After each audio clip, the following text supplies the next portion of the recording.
Good morning student. आज इस video lecture में मैं आप लोगों को स्ट्रक्चर डेटा स्ट्रक्चर वेरिएबल को किस तरीके से डिक्लेयर करना है और हम किस तरीके से अपने डेटा मेंबर्स को एक्सेस कर सकते हैं इसके बारे में डिस्कस करेंगे। डिक्लेयरिंग अ स्ट्रक्चर वेरिएबल, जब भी हम स्ट्रक्चर डिफाइन करते हैं तो स्ट्रक्चर में जो डेटा मेंबर्स हमने डिफाइन किए हैं उन्हें एक्सेस करने के लिए हमें एक स्ट्रक्चर वेरिएबल की ज़रूरत पड़ती है। स्ट्रक्चर वेरिएबल के थ्रू ही हम उन डेटा मेंबर्स को एक्सेस कर सकते हैं। इसको हम एक एग्जांपल से समझते हैं। मान लीजिए हमारे पास दो सेक्शन हैं सेक्शन 1 और सेक्शन बी। अगर हमारे पास सेक्शन ए में कम से कम 50 स्टूडेंट हैं और सेक्शन बी में भी कम से कम 50 स्टूडेंट हैं और सबको आपस में कम्युनिकेट करना है, तो हमारे लिए उनके आपस में कम्युनिकेशन करने की जो कॉम्प्लेक्सिटी होगी वो बहुत ज़्यादा होगी। अगर हमारे सेक्शन ए में हमारे पास एक कैप्टन है, उसी तरीके से सेक्शन बी में भी हमारे पास एक कैप्टन है, तो अब इंफॉर्मेशन को शेयर करना हमारे लिए ज़्यादा आसान होगा, क्योंकि हमारे सेक्शन ए और सेक्शन बी दोनों के जो कैप्टन्स हैं वो आपस में अपने क्लास के जो भी इंफॉर्मेशन है या जो भी कम्युनिकेशन है उसके लिए वर्क करेंगे, उसके लिए वो आपस में कम्युनिकेट करेंगे। तो उसी तरीके से जब हम एक स्ट्रक्चर क्रिएट करते हैं तो स्ट्रक्चर में हम group of variables, group of data items जो कि डिफरेंट डेटा टाइप्स के होते हैं उनका कलेक्शन करते हैं। तो जब भी हम इन डेटा आइटम्स को एक्सेस करेंगे तो हम उनका एक वेरिएबल डिक्लेयर करेंगे जिसे हम कैप्टन बोल सकते हैं। हम एक कैप्टन डिक्लेयर करेंगे ताकि वो जो भी इंफॉर्मेशन है उनसे कलेक्ट कर सके और उन इंफॉर्मेशन को एक्सेस करने में या उन इंफॉर्मेशन से कम्युनिकेट करने में हमारी मदद कर सके। यहाँ पर इस स्ट्रक्चर वेरिएबल को ऑब्जेक्ट कहा जाता है। इन प्रोग्रामिंग लैंग्वेज हम इसे ऑब्जेक्ट कहते हैं या स्ट्रक्चर वेरिएबल कहते हैं। इसी स्ट्रक्चर वेरिएबल को हम आज किस तरीके से डिक्लेयर करते हैं ये देखेंगे, और इन्हीं स्ट्रक्चर वेरिएबल के थ्रू हम किस तरीके से अपने उन डेटा मेंबर्स को जिनको हमने स्ट्रक्चर में डिफाइन किया है उनको किस तरीके से एक्सेस करते हैं ये डिस्कस करेंगे। We can declare a variable for the structure so that we can access the member of the structure easily। जैसे कि मैंने आप लोगों को बताया कि हम जब स्ट्रक्चर बनाते हैं तो हम ग्रुप ऑफ डेटा टाइप्स को, अलग अलग डेटा टाइप्स के डेटा मेंबर्स को डिफाइन करते हैं, और इन डेटा मेंबर्स को एक्सेस करने के लिए हमें एक वेरिएबल की ज़रूरत होती है जिसे हम ऑब्जेक्ट कहते हैं, और इसी वेरिएबल के थ्रू हम अपने उन डेटा मेंबर्स को एक्सेस कर पाते हैं। इन डेटा वेरिएबल्स को, इन स्ट्रक्चर वेरिएबल को डिफाइन करने के हमारे पास दो तरीके हैं। पहला तरीका है by the struct keyword with in the main function. Main function के इनसाइड में स्ट्रक्ट कीवर्ड का यूज़ करके हम उन डेटा वेरिएबल्स को डिफाइन करेंगे।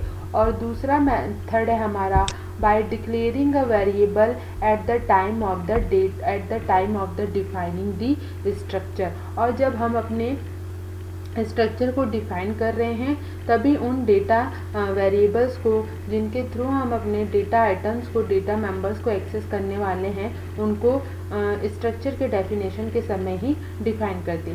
तो सबसे पहले तरीका देखते हैं कि किस तरीके से हम डेटा मेंबर को एक्सेस करने के लिए वो डेटा वेरिएबल मतलब वो स्ट्रक्चर वेरिएबल डिक्लेयर करेंगे। तो पहले इसके लिए हमें एक स्ट्रक्चर डिफाइन करना होगा, और स्ट्रक्चर को हम जब डिफाइन करते हैं स्ट्रक्चर के यूज़ के लिए, मतलब उस टाइप के डेटा कलेक्शन को जब हमें डिफरेंट डेटा टाइप कलेक्शंस को हमको यूज़ करना है, तो स्ट्रक्चर को डिफाइन करने के दो पोजीशंस होती हैं। या तो आप वॉइड मेन के जस्ट ऊपर करिए, मतलब वॉइड मेन स्टार्ट करने के पहले, या तो फिर आप वॉइड मेन के जस्ट बाद में हम वॉइड मेन के इनसाइड में स्ट्रक्चर को डिफाइन कर सकते हैं। तो यहाँ एक एग्जांपल के थ्रू हम अपना पहला तरीका समझते हैं कि किस तरीके से हम उस स्ट्रक्चर जिसको हमने डिफाइन किया है हम उस स्ट्रक्चर वेरिएबल को, जिसे हम ऑब्जेक्ट कह रहे हैं, किस तरीके से उसे डिफाइन कर सकते हैं, क्योंकि बिना स्ट्रक्चर वेरिएबल के हम उन डेटा आइटम्स को एक्सेस नहीं कर पाएंगे। यहाँ पर एक स्ट्रक्चर मैंने डिफाइन किया है। स्ट्रक्चर है हमारा एम्प्लॉय, जिसमें उसके डेटा मेंबर्स हैं इंटीजर टाइप के, कैरेक्टर टाइप के और फ्लोट टाइप के। ये हमने इसे डिफाइन किया है वॉइड मेन के ऊपर। और जब हमको इसके लिए जो डेटा मेंबर इसके लिए जो स्ट्रक्चर मेंबर हमें बनाना है, हम उसे इनसाइड द मेन जब डिफाइन करेंगे तो इस तरीके से हम उसे डिक्लेयर करेंगे। इस डिक्लेरेशन में देखिए स्ट्रक्ट कीवर्ड लिया गया है और स्ट्रक्ट के बाद हमने अपने स्ट्रक्चर का नाम लिया है एम्प्लॉय, और E1 और E2 जो है ये हमारे वो स्ट्रक्चर वेरिएबल है जो इन स्ट्रक्चर के डेटा मेंबर्स को एक्सेस करने में हमारी मदद करेंगे। अब ये हमेशा स्ट्रक्चर टाइप का ही होगा, इसलिए स्ट्रक्चर टाइप का होगा, ये डेटा टाइप है। मैंने आप लोग को प्रीवियस लेक्चर में बताया था कि ये एक स्ट्रक्चर जो है वो हमारा एक यूज़र डिफाइंड डेटा टाइप है। तो हमारा जो स्ट्रक्चर वेरिएबल होगा उसका नेचर भी किस टाइप का होना चाहिए, स्ट्रक्चर टाइप का ही होना चाहिए। तो इसलिए जब हम अपने इन स्ट्रक्चर वेरिएबल मतलब E1 और E2 जो कि हमें इन डेटा आइटम्स को, इन डेटा मेंबर को एक्सेस करने में मदद करेंगे, इनको जब हम डिक्लेयर करेंगे तो इनका भी जो डेटा टाइप होगा वो क्या होगा, स्ट्रक्चर टाइप का। अब क्योंकि हमने एक डेटा टाइप डिफाइन कर दिया है यहाँ पर, ये हमारा एक यूज़र डिफाइंड डेटा टाइप है, तो यूज़र डिफाइंड डेटा टाइप के ही नेचर का होगा हमारा E1 और E2, जिसके थ्रू हम ईज़िली अपने इन डेटा मेंबर्स को, जिनको हमने स्ट्रक्चर में डिफाइन किया है, उसको आसानी से एक्सेस कर सकते हैं। तो हमेशा ये हमको ध्यान रखना है कि जब भी हम स्ट्रक्चर वेरिएबल डिफाइन करेंगे तो वो हमेशा स्ट्रक्ट कीवर्ड और आपका स्ट्रक्ट कीवर्ड के साथ आपके वो स्ट्रक्चर का नाम जिसके लिए आपको इस वेरिएबल को डिफाइन करना है, देन आपके उन वेरिएबल्स का नाम, जैसे कि इस एम्प्लॉय को एक्सेस करने के लिए यहाँ पर इस एम्प्लॉय एक्सेस के डेटा मेंबर को एक्सेस करने के लिए यहाँ पर दो स्ट्रक्चर वेरिएबल हैं E1 और E2। E1 और E2 वो मेन ऑब्जेक्ट है, वो मेन कंपोनेंट है, मेन वेरिएबल है जो कि हमें परमिशन देते हैं इन डेटा मेंबर्स को एक्सेस करने में, इन डेटा मेंबर्स में डाटा इनपुट करवाने में और इन डेटा मेंबर से डाटा आउटपुट करवाने में। विदाउट E1 और E2 हम इसे एक्सेस नहीं कर सकते। ये इसलिए भी ज़रूरी है क्योंकि ये एक डेटा हाइडिंग का प्रोसेस है, मतलब हम अपने पूरे स्ट्रक्चर के पूरे वैल्यूज़ को ना दिखाकर ओनली E1 और E2 के साथ एज ए सिक्योर मैनर अपना डेटा इनपुट कर रहे हैं और अपना डेटा एक्सेस कर पा रहे हैं। मतलब हम रीड और राइट का ऑपरेशन बाय द E1 और E2 आराम से हम अपने स्ट्रक्चर के साथ, स्ट्रक्चर के जो हमने डेटा मेंबर डिसाइड किए हैं उनके साथ कर सकते हैं। The variable E1 and E2 can be used to access the value stored in the structure। मैंने जैसे कहा हम इनके थ्रू इनसे रीड और राइट दोनों ऑपरेशन, मतलब इनपुट और आउटपुट दोनों का ऑपरेशन हम परफॉर्म कर सकते हैं। Here E1 and E2 can be treated in the same way as the object in C++ and Java। जैसा कि मैंने आपको कहा था कि हम इसे इन वेरिएबल्स को ऑब्जेक्ट का नाम देते हैं और ये ऑब्जेक्ट जो है इनकी पूरी आइडेंटिफिकेशन करता है, इन पूरे वैल्यूज़ को एक्सेस करने की हमें परमिशन देता है और इनके थ्रू ही हम इनके डेटा मेंबर्स को स्ट्रक्चर के डेटा मेंबर पर कोई भी ऑपरेशन परफॉर्म कर पाते हैं। C++ और जावा में इन्हें ऑब्जेक्ट कहा जाता है। C++ और जो जावा है वो स्ट्रक्चर के ही कॉन्सेप्ट को उन्होंने इन्हेंस करके इस लैंग्वेज पर अप्लाई किया है। अब हम दूसरा तरीका देखते हैं। तो दूसरा तरीका है हमारे इन डेटा वेरिएबल्स को, इन स्ट्रक्चर वेरिएबल्स को डिफ़ाइन करने का। जब हम अपने स्ट्रक्चर को का डेफिनेशन दे रहे हैं, जब हम अपने स्ट्रक्चर को डिफ़ाइन कर रहे हैं, उसी समय हम उस ब्रैकेट के करली, हमारे स्ट्रक्चर की जो करली ब्रैकेट जो क्लोज हो रही है, वहीं पर हम अपने डेटा वेरिएबल्स जो है हमारे स्ट्रक्चर वेरिएबल, उन्हें वहीं पर डिफ़ाइन कर दें। ये स्ट्रक्चर को डिफ़ाइन करते समय है, मतलब जब हम स्ट्रक्चर क्रिएट कर रहे हैं उसी समय हम अपने स्ट्रक्चर वेरिएबल जो कि हमारे डेटा, हमारे जो जितने भी स्ट्रक्चर के डेटा है उनको रिप्रेजेंट करेंगे, उनसे ऑपरेशन परफॉर्म करवाएंगे। उन्हें स्ट्रक्चर को डिफ़ाइन करते समय ही E1 और E2, देखिए यहाँ पर E1 और E2 को डिफ़ाइन करने के बाद सेमीकोलन लगाया गया है। तो यहाँ पर हम क्या कर रहे हैं, एम्प्लॉय का नाम का स्ट्रक्चर क्रिएट करने के तुरंत बाद ही हम उनके स्ट्रक्चर वेरिएबल को भी डिफ़ाइन कर दे रहे हैं। तो इसका ये मतलब है कि इन दोनों का जो डिपेंडेंसी है वो किस पर है, हमारे इन स्ट्रक्चर एम्प्लॉयज़ पर। अब नेक्स्ट में हम एक प्रोग्राम देखते हैं कि किस तरीके से हम इन स्ट्रक्चर वेरिएबल का यूज़ करके अपने स्ट्रक्चर के डेटा वेरिएबल्स जो हैं, डेटा मेंबर्स हैं, उनको कैसे एक्सेस कर पाते हैं। तो जब भी हम अपने डेटा मेंबर्स को accessing member of the structure, जब भी हम अपने डेटा मेंबर्स को एक्सेस करते हैं तो हमें दो ऑपरेटर्स की, हमें दो वैल्यूज़ की, दो मेन ऑपरेटर्स की ज़रूरत पड़ती है। पहला है बाय द डॉट ऑपरेटर और दूसरा है by the structure pointer operator. तो ये इन मेथड के थ्रू, मतलब हमने data variable, structure variable create कर लिया। अब उन स्ट्रक्चर वेरिएबल के साथ अपने जो स्ट्रक्चर के जो डेटा मेंबर्स हैं उनको कैसे एक्सेस करेंगे, ये हमें सीखना है। तो हमारे पास दो ऑपरेटर का यूज़ किया जाता है, एक होता है डॉट ऑपरेटर और एक होता है आपका पॉइंटर ऑपरेटर, जो कि हमारे मेंबर्स को, डेटा मेंबर्स को हमें एक्सेस करने में with the data structure variable के थ्रू एक्सेस करने में मदद करते हैं। तो जैसे मान लीजिए कि हमने डेटा जो हमने स्ट्रक्चर क्रिएट किया है, let's see the code to access id member of p1 variable by dot member operator is p1.id।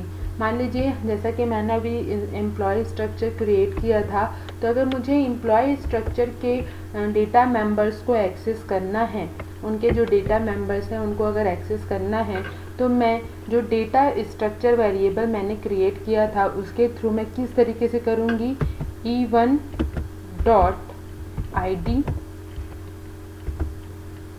E1 dot name. इस तरीके से हम डेटा स्ट्रक्चर के साथ अपने डेटा मेंबर्स को यूज़ करते हैं। इस तरीके से हम एक्सेस कर पाते हैं। यहाँ पर P1 एक ऑब्जेक्ट है, मतलब स्ट्रक्चर वेरिएबल है, और ID जो है हमारे उस स्ट्रक्चर का डेटा मेंबर है। तो जब हमें अपने डेटा मेंबर को एक्सेस करना होता है तो हम डॉट ऑपरेटर का यूज़ करते हैं।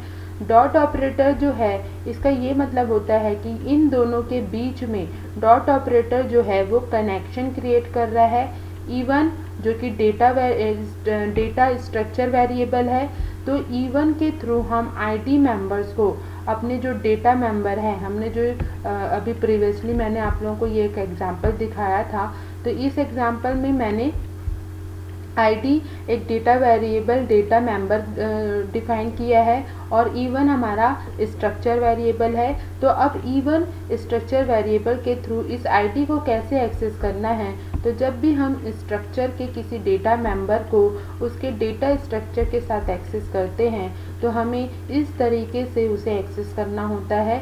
इसका मतलब होता है कि E1 और ID इन दोनों के बीच में डॉट ऑपरेटर के थ्रू मैसेज पासिंग की जा रही है। मैसेज मतलब जो भी इंफॉर्मेशन हम शेयर कर रहे हैं या इंफॉर्मेशन इनपुट कर रहे हैं या आउटपुट कर रहे हैं, तो इसका ये मतलब है कि मैं E1 के थ्रू ID डेटा मेंबर के लिए या तो डेटा इनपुट करवाऊंगी या तो उनसे डेटा आउटपुट करवाऊंगी। उसी तरीके से इवन डॉट नेम का भी यही मतलब है कि इवन वेरिएबल के थ्रू, डेटा स्ट्रक्चर वेरिएबल के थ्रू हम जो हमारे नेम डेटा आइटम्स हैं, डेटा मेंबर्स हैं, उनमें या तो डेटा इनपुट करेंगे या तो डेटा आउटपुट करेंगे।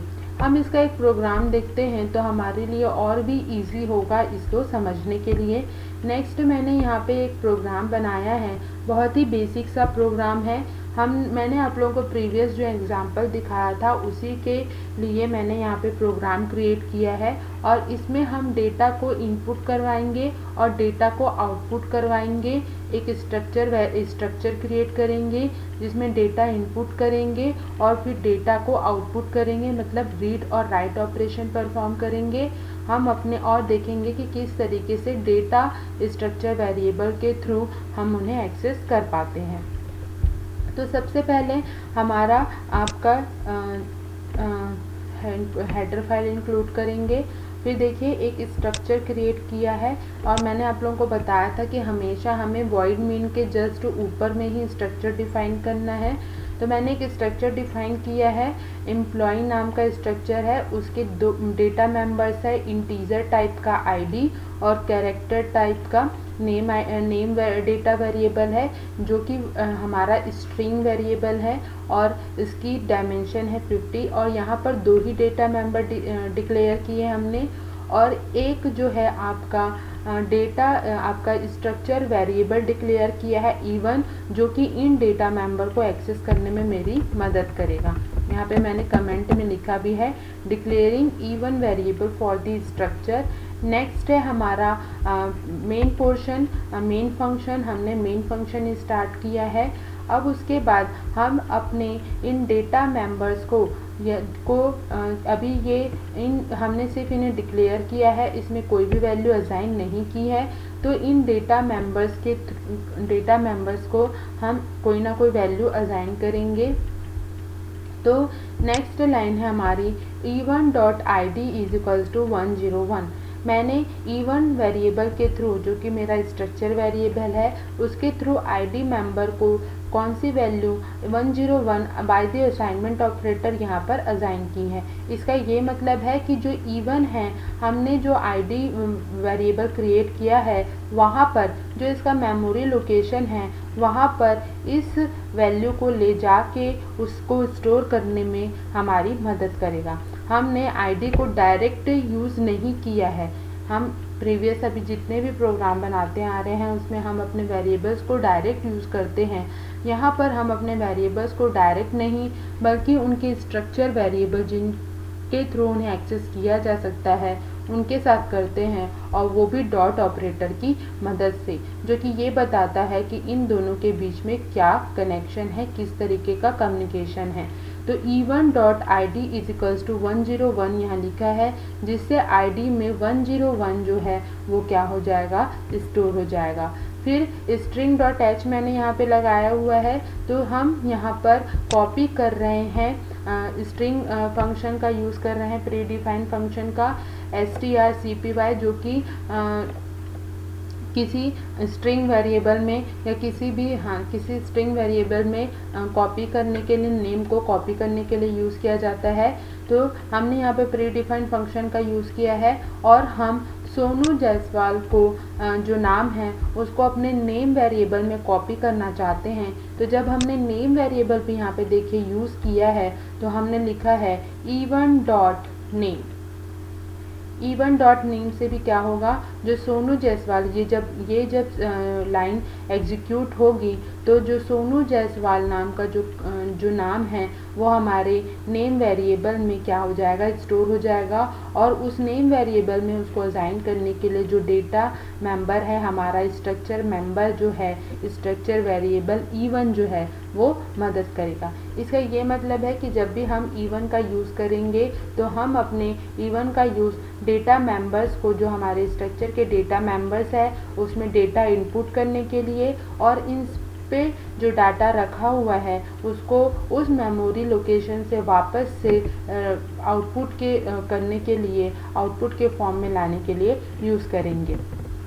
अभी हमने डायरेक्ट असाइनमेंट ऑपरेटर और स्ट्रिंग फंक्शन के थ्रू ई नेम को और आईडी को वैल्यू दी है। अब हम अपने इस जो वैल्यू हमने आईडी और नेम को दी है उसको हम प्रिंट करवाएंगे, मतलब आउटपुट लेंगे उसका। तो फर्स्ट प्रिंटिंग स्टेटमेंट है वो हमारे आईडी मेंबर के जो मेमोरी लोकेशन है वहाँ पे जाके वहाँ से डेटा एक्सेस करके लाएगा। यहाँ पे मैंने प्रिंटिंग मैसेज दिया है employee1 ID %d/n, और देखिए एक्सेस करते मतलब वापस से उस स्ट्रक्चर, हमने देखा था कि किस तरीके से हमारे स्ट्रक्चर का मेमोरी लोकेशन होता है। तो जो कंटिन्यूअस मेमोरी लोकेशन स्ट्रक्चर ने ऑक्यूपाई किया है और उसमें से हमारे E1 का जो पार्ट हमारे आईडी का जो मेमोरी पार्ट है वहाँ से E1 स्ट्रक्चर जाके आईडी की वैल्यू को एक्सेस करके लाएगा और उसी समय E1 हमारे नेम के उस मेमोरी ब्लॉक में जाकर उसके मेमोरी से जो डेटा हमने इंसर्ट किया था उसको एक्सेस करके लाएगा। तो अब यहाँ पर ये भी क्लियर होता है कि जब हम E1 को डिक्लेयर कर रहे हैं, मतलब जब हम स्ट्रक्चर वेरिएबल डिक्लेयर कर रहे हैं, तो मेमोरी ब्लॉक से कौन सी डेटा वैल्यू लाना है ये भी हमारे लिए E1 के थ्रू क्या हो जाएगी, ईजिली हो जाएगी। क्योंकि हमने देखा था कि जब हमारा स्ट्रक्चर का मेमोरी ब्लॉक बनता है तो जैसे मैंने यहाँ पे 2 वेरिएबल डिक्लेयर किए हैं, तो इंटीजर के लिए 4 बाइट ऑक्यूपाई हुआ होगा और कैरेक्टर के लिए 50 बाइट ऑक्यूपाई हुई होगी। तो टोटल हमारा 54 बाइट का कंटिन्यूअस मेमोरी लोकेशन ऑक्यूपाई हुआ होगा। और जैसे ही हमने E1.id ये प्रिंटिंग स्टेटमेंट जैसे ही एग्जीक्यूट होगा तो जो E1 है वो डायरेक्ट हमारे इंटीजर मेमोरी लोकेशन में जाकर उस आईडी वैल्यू को एक्सेस करेगा और उसी तरीके से नेक्स्ट स्टेटमेंट के थ्रू नेम का जो मेमोरी लोकेशन है वहाँ पर जाकर जो नेम हमने वहाँ पर रिस्टोर किया है उसे लाकर हमें प्रिंट करके देगा। तो हमारा आउटपुट क्या होगा, ये हमारा आउटपुट होगा। हमने आईडी असाइन किया था 101 और हमने नेम असाइन किया था सोनू जायसवाल। तो अभी तो हम लोगों ने यहाँ पर सिर्फ एक ही डाटा को इंसर्ट किया है। जब हमें मान लीजिए कि इस स्ट्रक्चर में, जैसे कि मैंने कहा था कि हम डिफरेंट डेटा टाइप्स के साथ डिफरेंट डाटास को भी हम आपस में स्ट्रक्चर के थ्रू यूज़ कर सकते हैं, कलेक्शन कर सकते हैं। तो अभी हमने यहाँ पे सिर्फ 1 डाटा को इंसर्ट किया है और आउटपुट किया है। अब हम इसी प्रोग्राम को, सेम प्रोग्राम को थोड़े से डेटा आइटम्स हम अपने जो हैं वो थोड़े से बढ़ा लेते हैं और उनके थ्रू हम देखते हैं कि किस तरीके से हम मोर डाटास को किस तरीके से हम स्ट्रक्चर के साथ एक्सेस कर पाते हैं। तो ये हमने यहाँ पे देखिए मैंने स्ट्रक्चर डिफाइन किया है। स्ट्रक्चर है हमारा सेम एम्प्लॉय, डेटा मेंबर है आईडी, नेम है और सैलरी है। और हमने 2 स्ट्रक्चर वेरिएबल डिफाइन किए हैं E1 और E2। और उसके बाद जैसे ही यहीं पर मैंने E1 और E2 को जो है हमने यहीं पे डिफ़ाइन कर दिया है स्ट्रक्चर को डिफ़ाइन करते समय। और आप चाहें तो यहाँ नहीं डिफ़ाइन करना चाहते हैं तो जस्ट वॉइड मेन के बाद जो नेक्स्ट लाइन होगी वो होगी आपकी स्ट्रक्चर वेरिएबल को डिफ़ाइन करने की। तो यहाँ पर मैंने यहीं पे डिफ़ाइन कर दिया है E1 और E2। और हम E1 के थ्रू फिर से क्या कर रहे हैं, E1 के थ्रू हम फिर से आईडी को सेम वैल्यू दे रहे हैं और strcpy मतलब कॉपी स्ट्रिंग कॉपी फंक्शन के थ्रू हम नेम में E1 स्ट्रक्चर वेरिएबल के थ्रू उस नाम को असाइन करवा रहे हैं। सेम यहाँ पर हमारे पास थर्ड वेरिएबल भी है सैलरी। तो सैलरी के लिए सैलरी को भी हम यहाँ पर डायरेक्ट असाइनमेंट ऑपरेटर का यूज़ करके सैलरी डेटा मेंबर को by the data structure variable हम वैल्यू असाइन कर रहे हैं। फिर नेक्स्ट है हमारा E2। अब यहाँ पर हमने सेकंड एम्प्लॉय को हमारे जो सेकंड स्ट्रक्चर वेरिएबल है E2 उसके थ्रू हम डेटा वैल्यू असाइन कर रहे हैं। आईडी को हमने 102 दिया है। नेम को हमने जेम्स बॉन्ड दिया है और सैलरी को हमने वैल्यू प्रोवाइड की है। इस तरीके से हम क्या कर रहे हैं, डायरेक्ट वैल्यू असाइन कर रहे हैं। अब हम इसको प्रिंट करवा रहे हैं, तो प्रिंटिंग स्टेटमेंट हमारे लिए सेम होगा। एम्प्लॉय 1 आईडी और E1.id से हमें पहले एम्प्लॉय का आईडी मिल जाएगा, E1.name से उसका नाम मिल जाएगा, E1.salary से उसकी सैलरी मिल जाएगी। उसी तरीके से E2.id से हमें सेकेंड आईडी मिलेगी, सेकेंड एम्प्लॉय का नाम मिलेगा और सेकेंड एम्प्लॉय की सैलरी मिलेगी। तो कुछ इस तरीके से हम अपने डेटा मेंबर्स को, जो हमारे स्ट्रक्चर के डेटा मेंबर्स हैं, उनको कुछ इस तरीके से हम अपने स्ट्रक्चर वेरिएबल के थ्रू एक्सेस कर पाते हैं। यहाँ पर आप चाहें तो आप यहाँ पर भी डिक्लेयर कर सकते हैं, लेकिन सबसे बेस्ट तरीका हमारे पास होता है इन्हें वॉइड मेन के, मतलब आपके मेन फंक्शन के जस्ट बाद डिक्लेयर करने का। ये सबसे बेस्ट तरीका माना जाता है। क्यों? क्योंकि इससे हम जितने चाहें डेटा मेंबर को डिक्लेयर करने के लिए फ्री हो जाते हैं। तो हम यहाँ पर भी चाहें तो अपने डेटा मेंबर्स को अपने स्ट्रक्चर मेंबर को, जिसके थ्रू हमको डेटा मेंबर को एक्सेस करना है, उसको डिक्लेयर कर सकते हैं।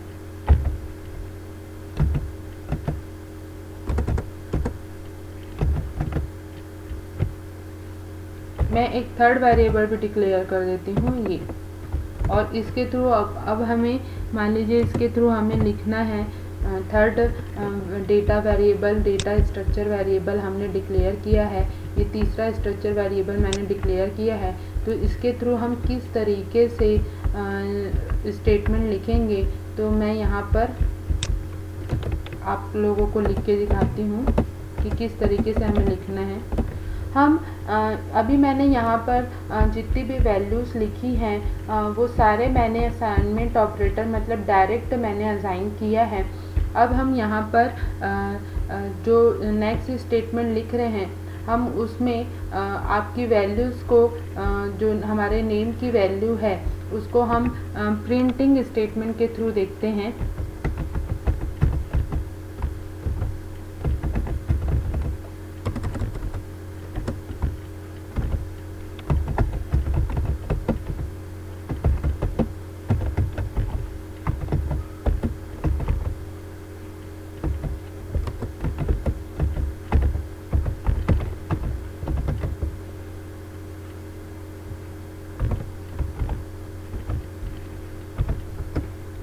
किस तरीके से हम स्कैनएफ स्टेटमेंट का यूज़ करके डेटा मेंबर्स को इनपुट करवा सकते हैं, तो वो मैं आप लोगों को यहाँ पे बता रही हूँ। जैसे कि हमारा फर्स्ट ऑपरेटर है, फर्स्ट हमारा डेटा मेंबर जो है वो है इंटीजर टाइप का, तो आपका %d।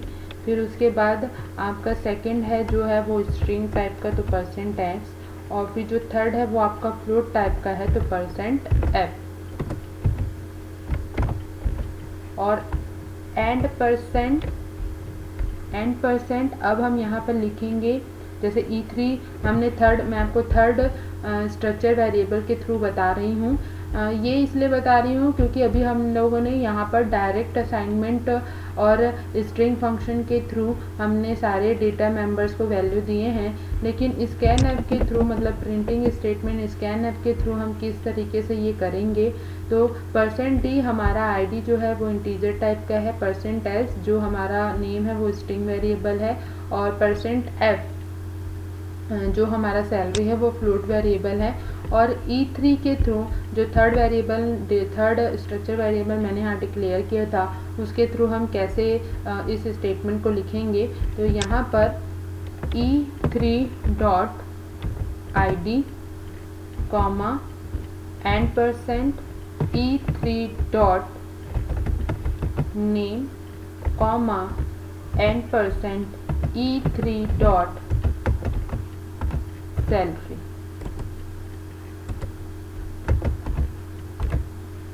तो स्कैनएफ स्टेटमेंट का यूज़ करके भी हम डेटा इंसर्ट कर सकते हैं, जो हम करते भी आए हैं। तो ये स्टेटमेंट हम इस तरीके से लिखेंगे जब हम डेटा अपने डेटा मेंबर्स को, जैसे कि आईडी, नेम और सैलरी, इन डेटा मेंबर्स को जब हम स्ट्रक्चर वेरिएबल के साथ यूज़ करेंगे तो हम कुछ इस तरीके से स्कैनएफ स्टेटमेंट को यूज़ करेंगे।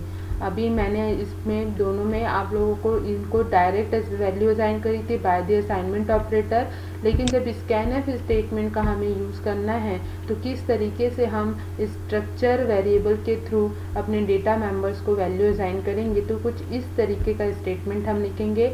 एड्रेस, जो भी एड्रेस मिलेगा, आईडी हमारा इंटीजर मेंबर है तो इसकी चेकिंग होगी, ये इंटीजर मेंबर है तो इंटीजर के ब्लॉक के पर जाकर उसके एड्रेस पर जो भी आईडी की वैल्यू हमने इनपुट की है, क्योंकि इस स्टेटमेंट के बाद हम जो स्क्रीन पर जब जाएंगे वहाँ से जो डेटा इनपुट करेंगे तो वहाँ से इसकी कॉपी आएगी स्कैन होके और फिर उस एड्रेस पे ले जाके उसे रखेगा।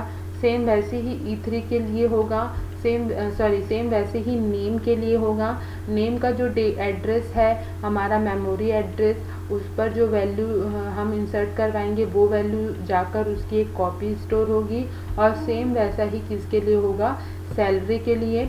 और यहाँ पर भी हम जब स्ट्रक्चर क्रिएट कर रहे हैं, जैसा कि मैंने आपको बताया था कि जब हम स्ट्रक्चर बनाते हैं तो हर एक डेटा टाइप जो हमने उसमें कलेक्ट किया है उन सब का कंटिन्यूअस मेमोरी लोकेशन बनता है। तो पहले इंटीजर के लिए बनेगा, फिर स्ट्रिंग के लिए बनेगा और फिर उसके बाद फ्लोट के लिए बनेगा। और उन एड्रेस पर, इंटीजर के एड्रेस पर हमारे आईडी की वैल्यू को स्टोर करेगा, स्ट्रिंग के एड्रेस पर हमारे नेम के वैल्यू को स्टोर करेगा और फ्लोट के एड्रेस पर हमारे सैलरी के वैल्यू को स्टोर करेगा। तो कुछ इस तरीके से हम स्कैनएफ स्टेटमेंट का यूज़ करके भी by the structure variable data input करवा सकते हैं और डेटा प्रिंट भी करवा सकते हैं। तो आप लोग इसका एक स्क्रीनशॉट ले लीजिए।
यहाँ पर हमें आप लोग इस प्रोग्राम में आप लोग को एक छोटा सा और चेंजेस करना होगा। मैंने अभी यहाँ पर सिर्फ और सिर्फ E3 के लिए इनपुट स्टेटमेंट लिखा है, प्रिंटिंग स्टेटमेंट नहीं लिखा है। तो आप लोग जब इस प्रोग्राम को रन करवाएंगे या इस प्रोग्राम का प्रैक्टिस करेंगे तो ये ध्यान रखिएगा कि आप लोगों को, अगर आप लोगों ने E3 स्ट्रक्चर वेरिएबल डिफाइन किया है, डिक्लेयर किया है, तो उसके लिए आप लोग को यहाँ पर नेक्स्ट प्रिंटिंग स्टेटमेंट लिखना होगा। Okay, thank you student.